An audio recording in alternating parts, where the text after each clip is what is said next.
Hello guys. In this video I am going to tell you about how you can make Bitmoji. For this, open Bitmoji app. You have to log in here. Now from here, you have to select the gender.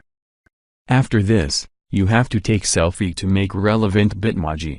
Now it's time to customize your Bitmoji. From here you can select skin tone.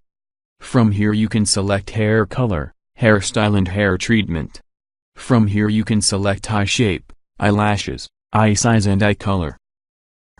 With the similar way you can select eyebrow, eyebrow color, shape of nose, shape of jaw, shape of mouth, shape of ears etc. and finally select outfit, and then tap here. Here you can see that your Bitmojis is ready to use. I hope this video will be helpful for you. Thanks for watching.